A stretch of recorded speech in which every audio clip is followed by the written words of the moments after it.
everyone, Professor Parker here, here to demonstrate an example of the final project you should all be working on. I realize the instructions might seem a little confusing to some. If we were in in-person class, I would have shown you examples on the board when I assigned it. So here we go.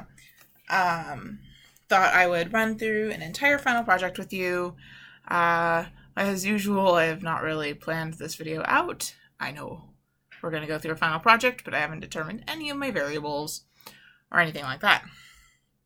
So, pretty much for the final project, these are the two layers that you should start off with within the USA dataset that I provided you.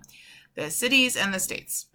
These cities are going to be the base layer for all of our analysis here, and the states are for a pretty backdrop because you should not be turning in a map that is just points like that. It just doesn't add much context, doesn't make much sense. So, cities and states. And so the point of this project is, as I'm sure you've read, we're pretending that we're moving. And we want to determine with GIS where we ought to move.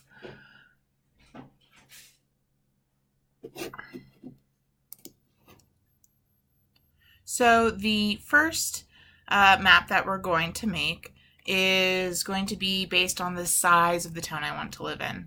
I recommend coming and looking at the settlement hierarchy Wikipedia page, just kind of a handy page to reference because it tells you all these different town sizes and how big their populations are. So when I think about the ideal town that I personally would like to live in, I think a city. A city is nice, not a large city, just kind of a small, medium-sized city, bigger than a town. So pretty much I'm going to put my map so that I live in a place that is less than 300,000 people. And so that's going to be our first map. So I'm going to go into the cities layer here. And I'm opening up the properties. And I'm going to do a definition query here. So that Pop 2010, which is a field giving whole population numbers for the cities, is less than or equal to 300,000. So you press OK, and we press OK.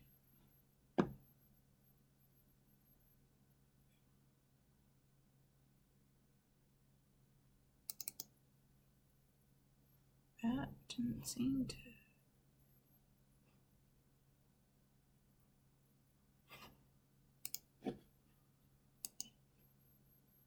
I just noticed when I looked at the map, it doesn't even look like he got rid of that many, if any. 3, 8, 2, 5. This shows how much I didn't plan it. How much?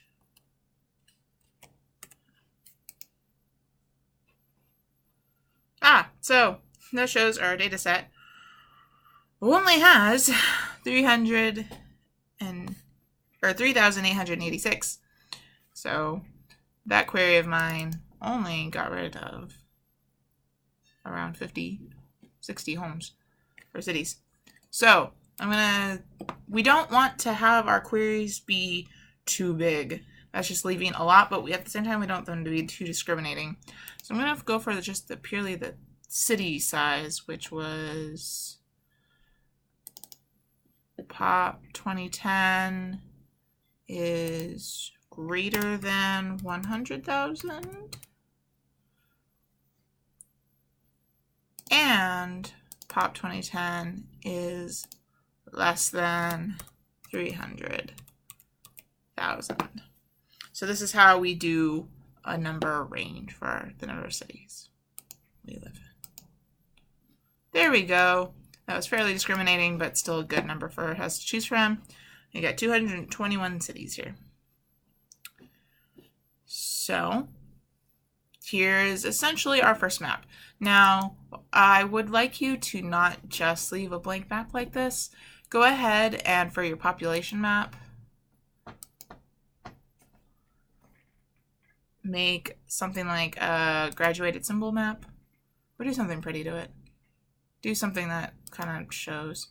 So we're gonna do, oh, apparently we have the Pop 2016 numbers here, but because we discriminated based on 2010, we're gonna do this.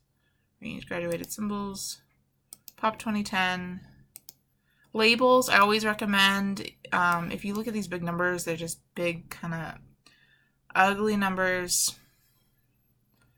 Use 1000 separators, which I got to. I realized it went kind of fast. I just left-clicked here, format labels. There's all kinds of, like, especially if you're ever doing percents or currencies, whatever for your map, format labels is nice. Because now suddenly our labels are much more readable. And I'm just gonna do 3 breaks here in our range, and I'm just gonna put, actually I'm pretty happy with the way those are. Yeah. Press apply. Notice how, because our cities tend to be clustered, that when they're really close together, it can be kind of hard to see them. These are kind of the cartographic design choices that you should be keeping in mind while making your map. So I'm going to make the properties for all symbols. Sometimes if the properties for all symbols buttons doesn't work, hold down the control key and select all of your classes. And then properties for selected symbols. It's just a bug. Anywho, I'm going to edit the symbol. I'm going to use an outline on my circle as it's already checked, but I'm going to use white instead of black with my dark blue color here. Oop.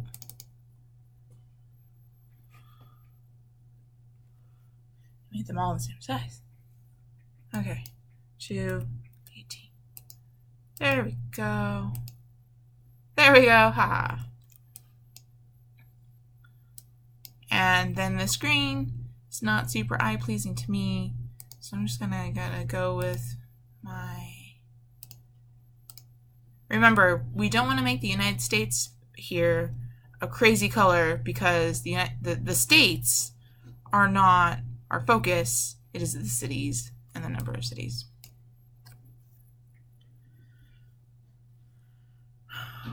And we still have a city up in Alaska, but none in Hawaii. Okay, so now it's time to make our map layout. Keep in mind in the directions for this project, I did say that your final maps need to be sized 5 by 7. And you're probably going to want landscape. It just goes with how the United States is wider than tall. And so we're going to do 7 by 5. Because remember, we're going to be putting the final map products into a Word document that will go along with your write-ups. So I'm going to go to View. Come on, my computer is lagging behind today.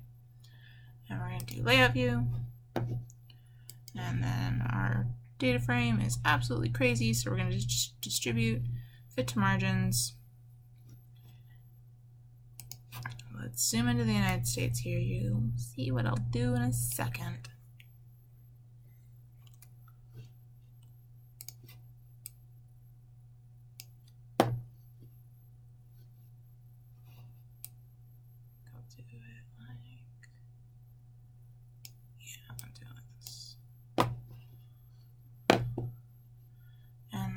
We are going to include Alaska here.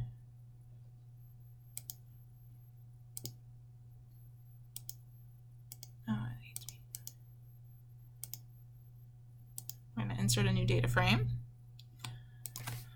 Select our 2 layers, copy them, and paste them into our new data frame. Oop. not what I meant to do. And this time we're going to zoom into Alaska. It is important to think about your projections for this map. You must project your maps appropriately. If I see a straight line going across for a crazy, stretched out, unprojected United States, you will get points marked off. But we can see that this projection is also not great for Alaska.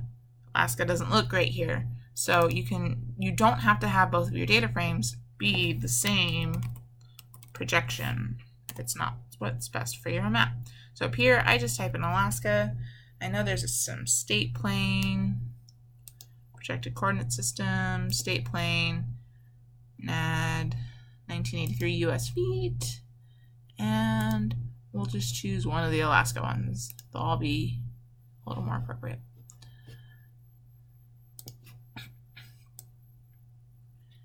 Now we can zoom into Alaska, have a nice looking Alaska.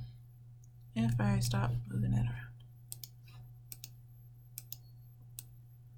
So we'll have Alaska in a separate data frame here in the corner. Looks nice, shows that Alaska isn't out of the running for where we want to move. I've decided I also want to use a base map.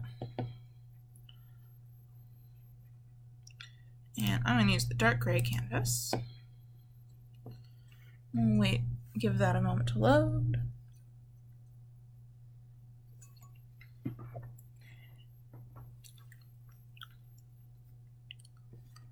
Ooh.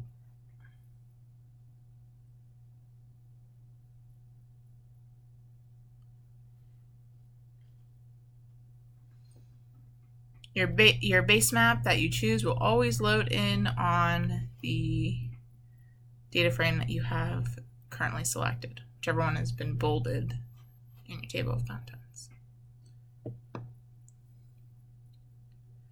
Alright, I'm just going to pause this video for a moment so you're not just sitting here with me waiting for this base map to load properly.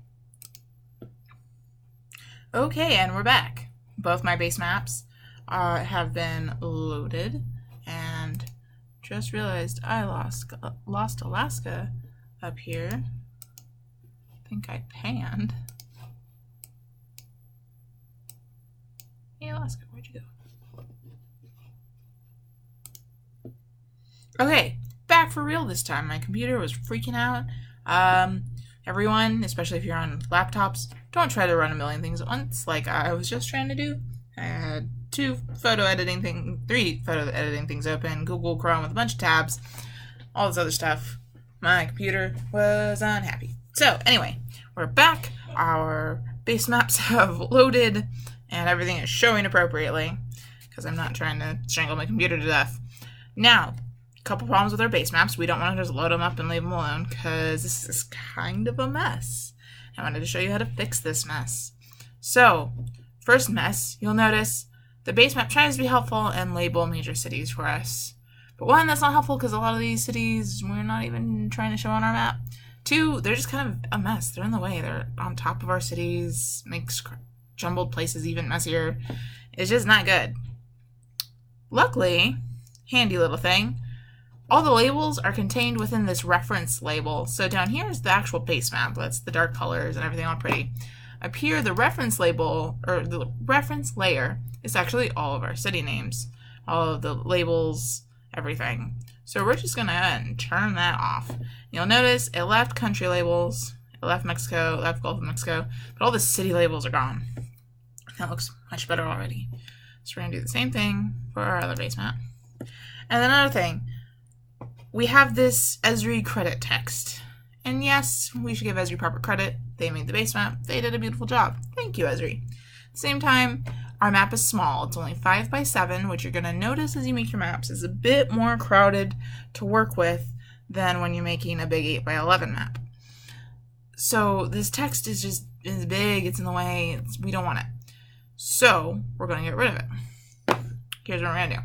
With your data frame selected, you're going to go to Insert, Dynamic Text, and we want the Service Layer Credits. So go ahead and just click on that, and it makes these credits clickable and editable.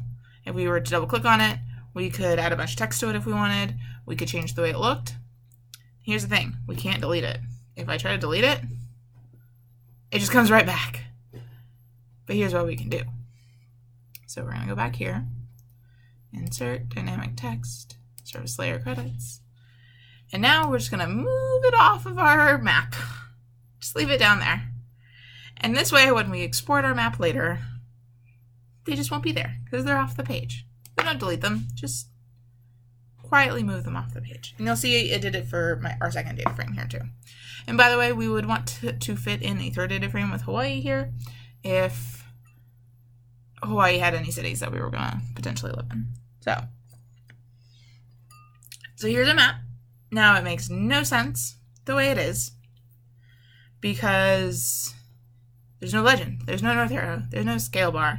These are all things that you need to include on each one of your maps. So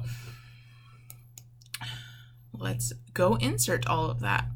Now for our legend, we're gonna do this. You don't need states on there. It's like states are just the background. We don't care. The base map, we don't need it. We just want cities on there. That's the important stuff to know. And we're going to change it. Instead of putting in a separate title because we have limited space, I'm actually going to put our map title as the legend title.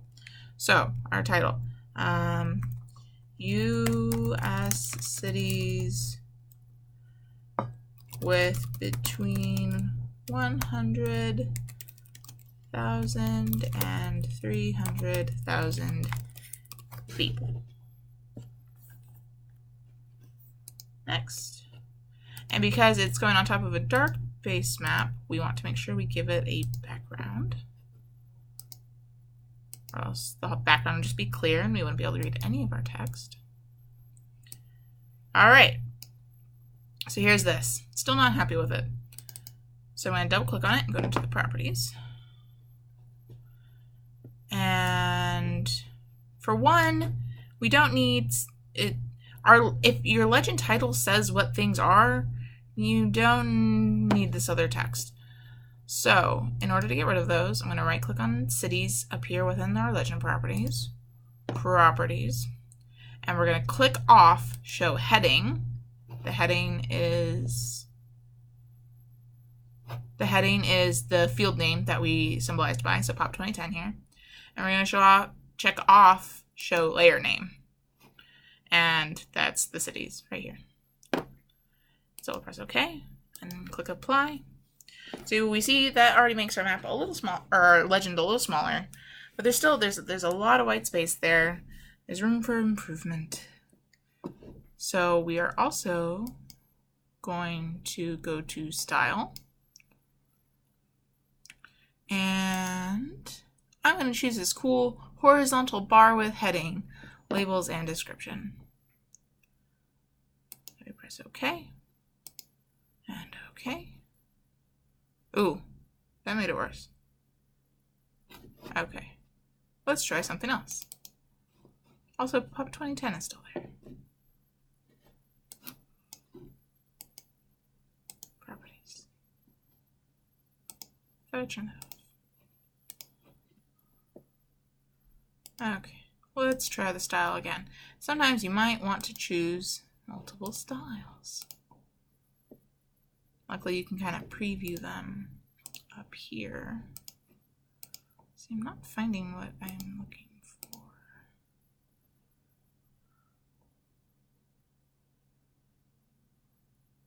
Okay, so we're not finding what I'm looking for. So what we're gonna do instead is make up our own. So we're gonna press OK and OK.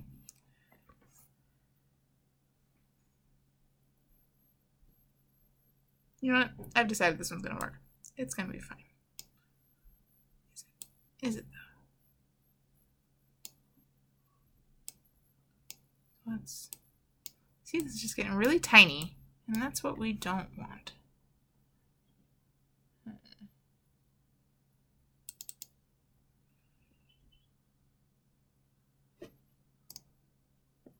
Properties, arrangement. Let's go back to the horizontal. That's what I thought I wanted.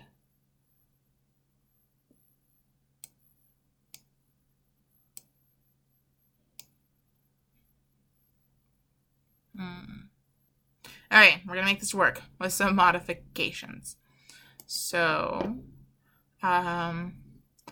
what's nice is when you've decided kind of what you want your legend to look like, and why is Pop 2010 still there? Because I keep choosing the style that includes it. That's why. Shredding. That's interesting. Ooh, what if we gave this a greater angle? What if we did like 60? I've actually played with that before. No. More like... So I just made it taller. Watch your professor struggle in real time. Making a map. We're gonna try out no, we want a smaller number. 30 degrees. That's a little better. Okay, so when you're like more or less happy, maybe not happy, but like your legend's in at least the style that you want it to be in, we can convert our legend to graphics. Now the thing about converting your legend to graphics, notice how the properties frame window for this is no longer like a normal legend. So if you really screwed up, if you want to add more layers in there and whatnot, you're going to have to go back and delete this and create a whole new legend again. So that's fine. So we've done that, and we want to ungroup. And notice this makes every element a single thing. So that allows us for greater control over our legend.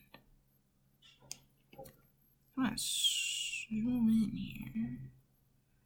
Oh, notice it doesn't group the frame with the background. Okay, that's good. And we're going to move this here.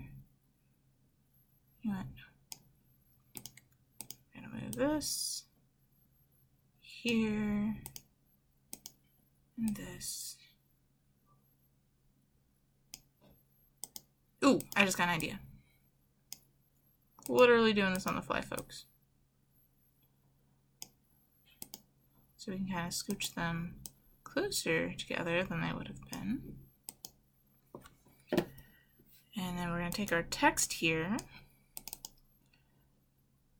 And, ooh. There we go.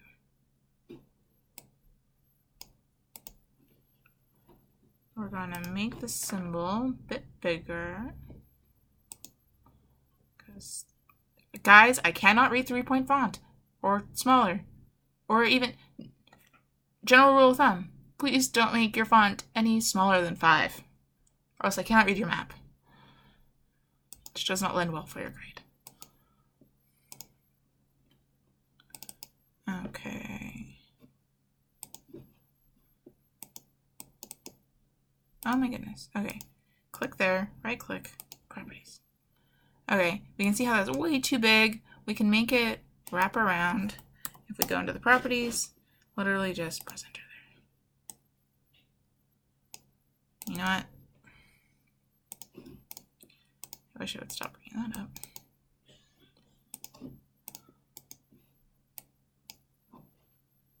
It's been a long day, folks. I've already made too many maps today.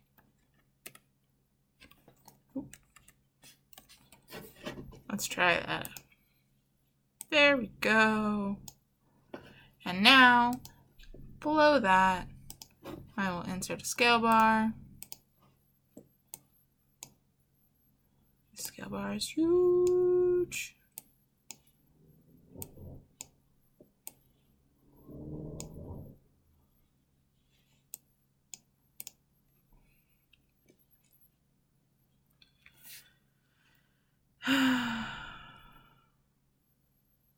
Okay, not my prettiest map work, but that's pretty okay.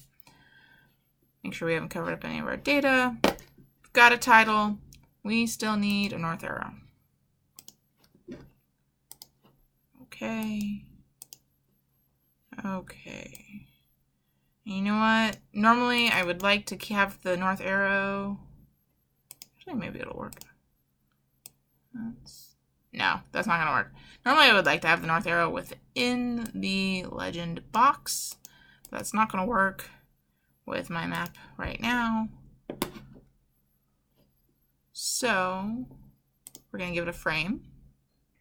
I'm going to give it just a simple white background with a 1-point frame right next to it. You know what? That's kind of... I thought. You notice how the white box just gets real close to the edges of our north arrow there? It's just not pretty. Insert gaps. Even just a 5-point gap around everything in your border and your background will make it much prettier. See, we don't even need that big of a gap.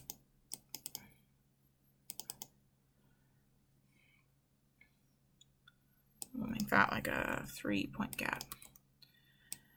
On a bigger map, you might want a 5 or even 10-point gap. It's just our map here is so small. Okay.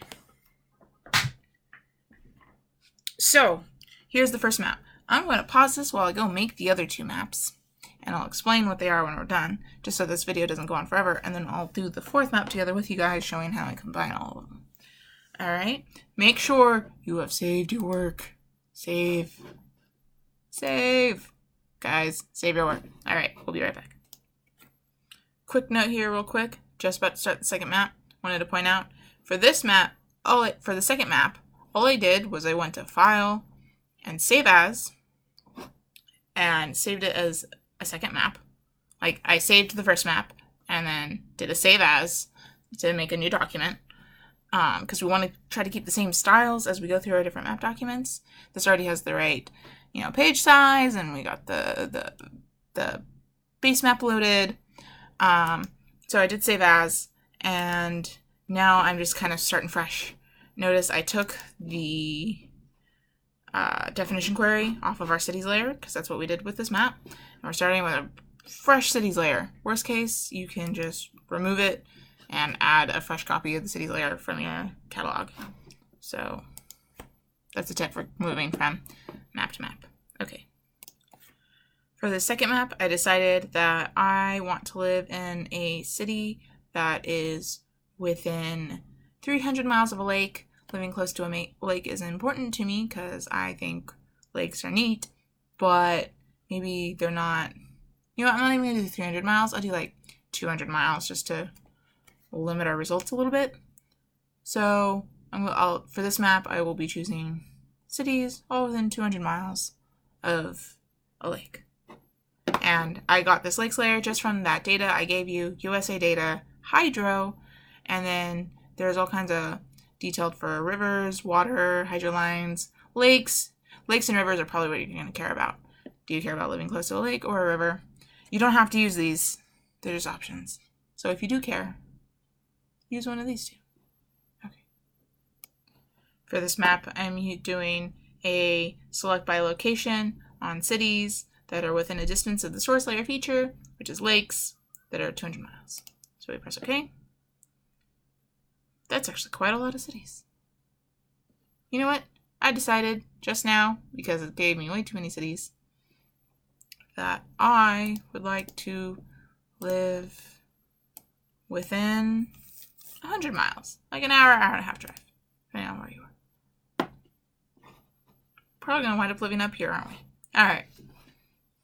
And then, so we have all of these cities selected. So I right-click on the cities, selection, and here we can either, as I discussed in the live lab last week, we can either export this data and export all the selected features into this new feature class, or we can go to selection and create layer from selected features, turn off our old cities layer, and now we have a map of just those cities.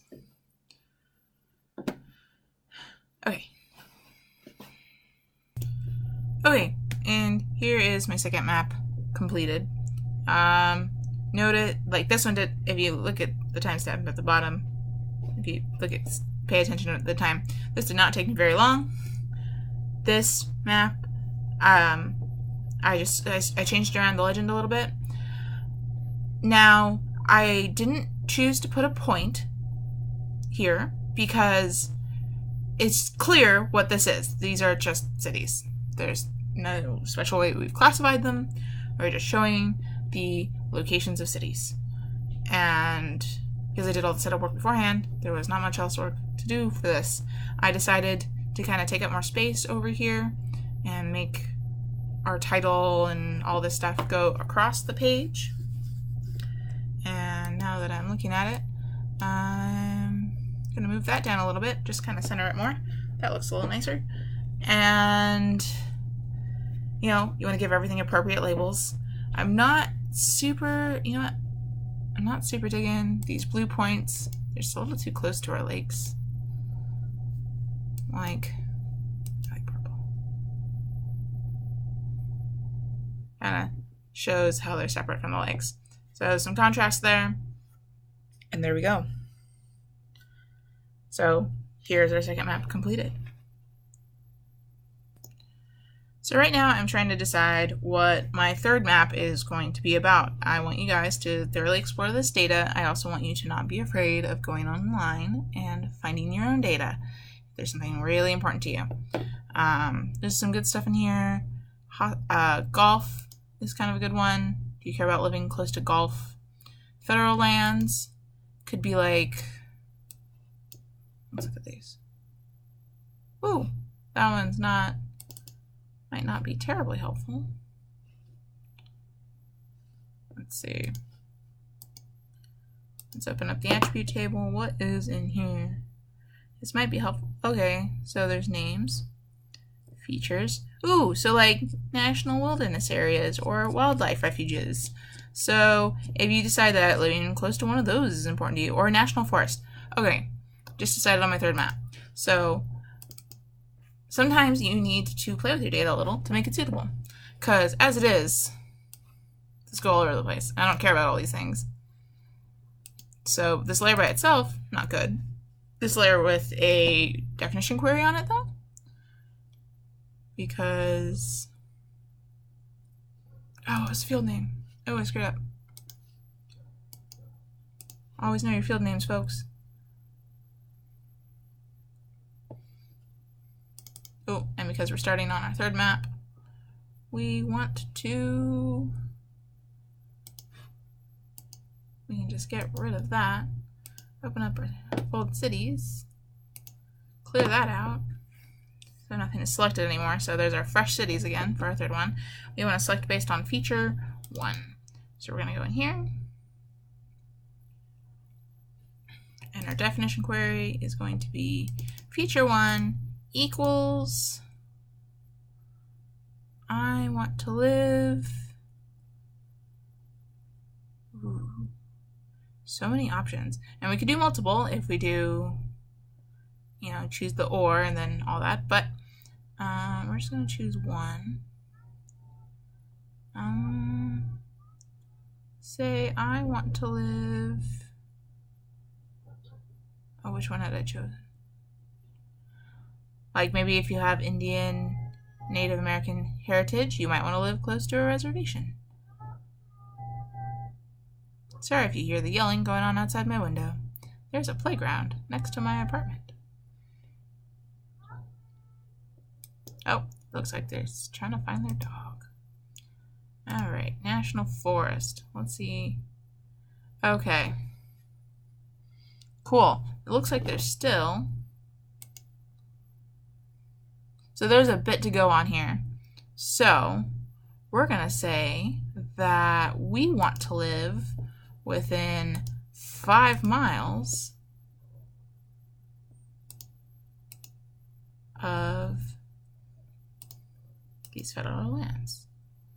So, or within a distance. And we're just going to choose 5. I want to live real close. I want to be able to hike to the place that gave us a total of 184 cities. So that really narrows it down. So I'm going to have to hope that these 184 cities also share characteristics of my 2 other factors.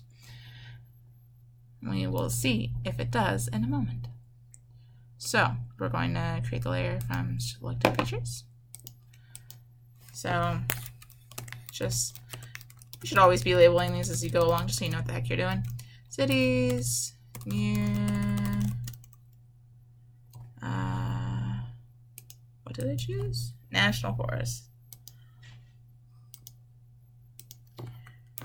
National Forest. Okay. So now to make our file, notice how I made this file map without even going into data view.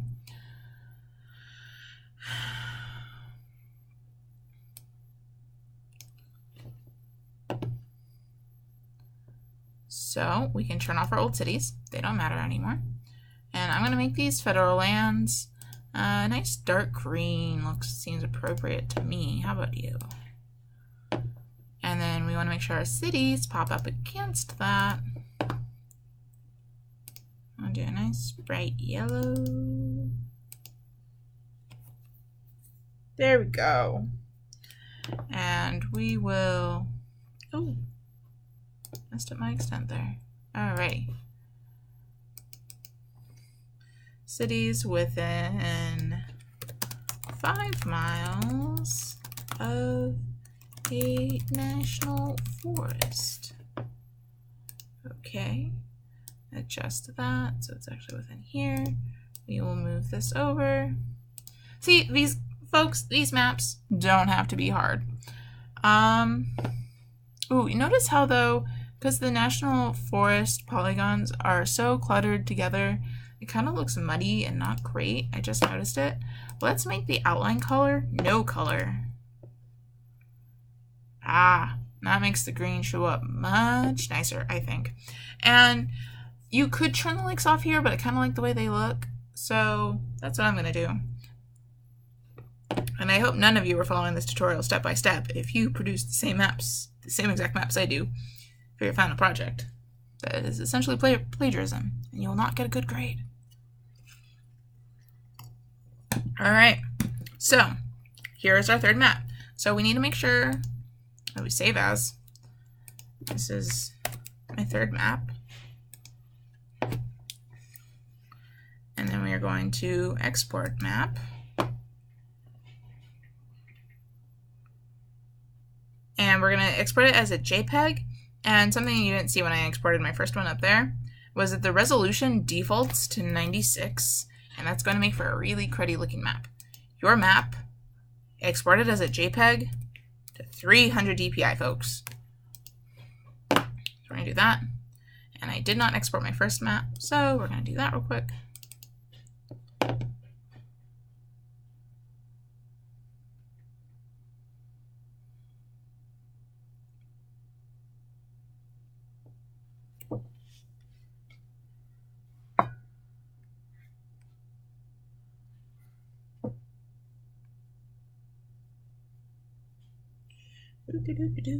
Someday.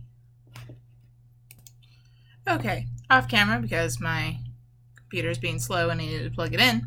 I exported my first map just to make sure I had a copy of it out there and reopened up my example 3 map, which we are now going to save as example 4, which will be probably what might seem like the scariest map to you guys, because we now need to combine all 3 of our variables into one map to decide where we're going to live. But it's not a scary map. Trust me. So, all right, we're saved here as example 4. Now, the cool thing is you can take one of the layers that you did, if there's one layer that was particularly hard to make. Start with that one from your other map. Whatever. I'm going to start with this one because it's here. Cities near national forest. That's our first variable. It's already mapped on our map. Now we need to think about what were the other 2 variables that we did. Well, I wanted to live in a town that was between 100,000 and 300,000 people. So I can just take my cities near national forests that I created with our last map, go to the query builder, pop 2010, greater than 100,000 and pop 2010 less than 300,000. Okay. And okay. So, woo! There we go. That's our first one.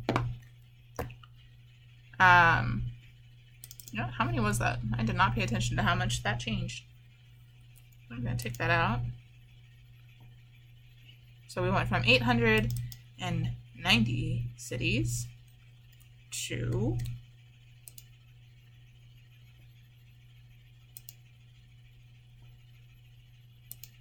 oh, no.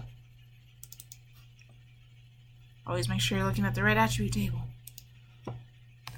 So we had started with 300. No. Look at the right attribute table, Cindy. Okay. We were looking at 386 cities. You know what? That reset it glitched out. That is not near federal lands. Okay. That's fine. So here's what we're gonna do. So pay attention. If the number of cities suddenly seems crazy as you are modifying, sometimes this happens when you make a layer from selected features. It doesn't like it when you try to apply a definition query to it.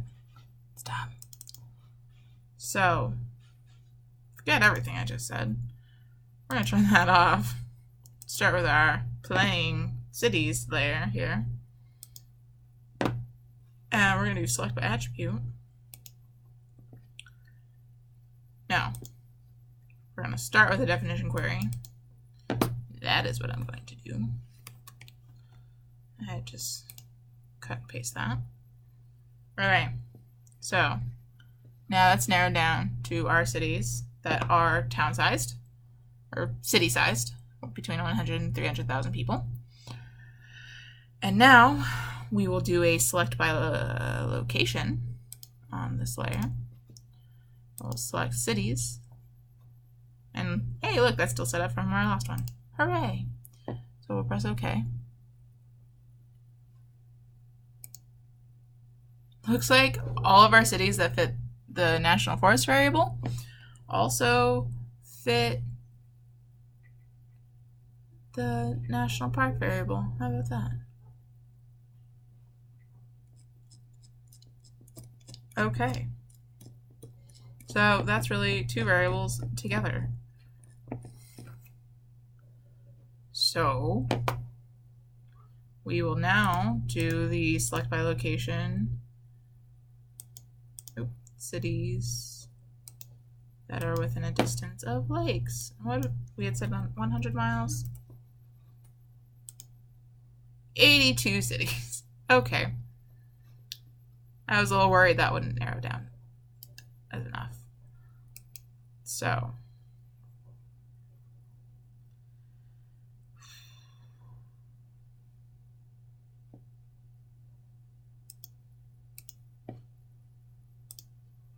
here's our final cities. I mean, you can kind of see it clusters in a few locations. So we're likely to live either in this northeastern part of Texas, Southern California, somewhere in this area, or Florida. So the variable, moral of the story here, the variables I chose weren't great. They could have been a little more discriminating. I could have chosen a smaller range of population. I could say I want to live closer to a lake than I really was anticipating. In fact, let's do that. We're going to select from our final cities lakes that are within 50 miles. How many did that select? See, that only selected 38, so I like that better. Don't be afraid to play, like, when you're doing your final map. If you have more than 50 cities, go back and see if you can tweak your variables a little bit. Be a little more discriminating about where you live. It's important about where you're going to live, theoretically live, anyway. I've had one amazing case where I was tutoring a student, and all her variables, completely on accident, narrowed down to one city. One city. She is destined to live in Jacksonville, Florida. So feel free to choose all kinds of variables. Play around with it. I always find this assignment kind of fun. It's like, where should I live? So here, instead of a specific city, we get kind of general regions we should live. Southern California has pretty much been eliminated. So maybe Texas, maybe the Northeast up here, possibly Florida. So this final map can just be cities, where I live, or you can give it a more descriptive title. I should consider moving.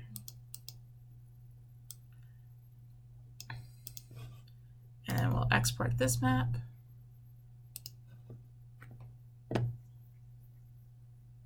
Sample 4. Now, keep in mind for your final project here, if I were turning this in as my final project, I would go back to my lakes city.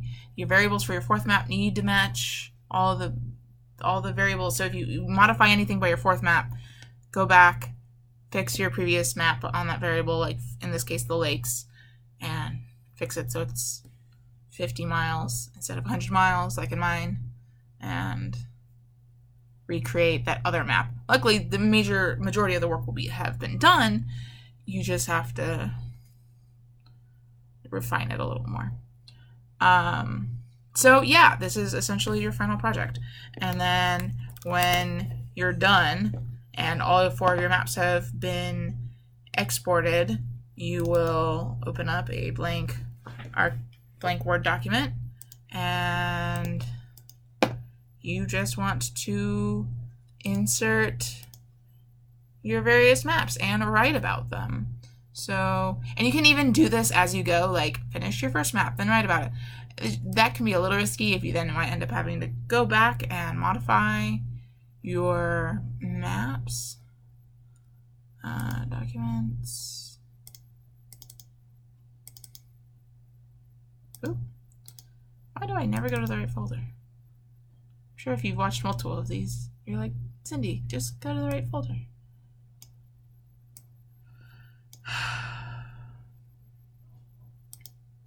It's not even the right folder. Here we go.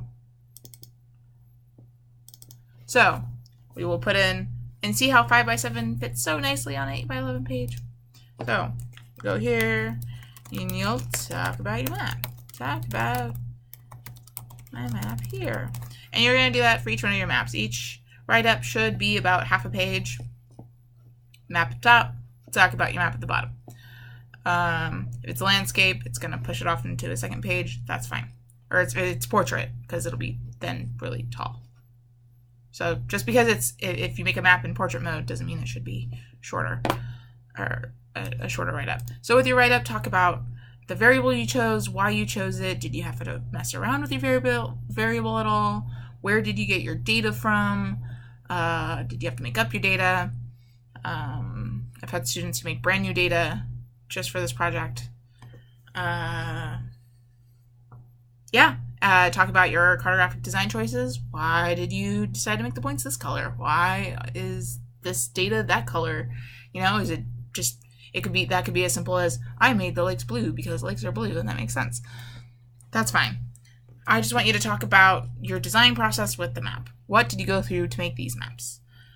And I really encourage you to go out there and look for data or get really creative with this data. I had one student who, she decided that she wanted to, this is the same student that wound up with just Jacksonville, Florida.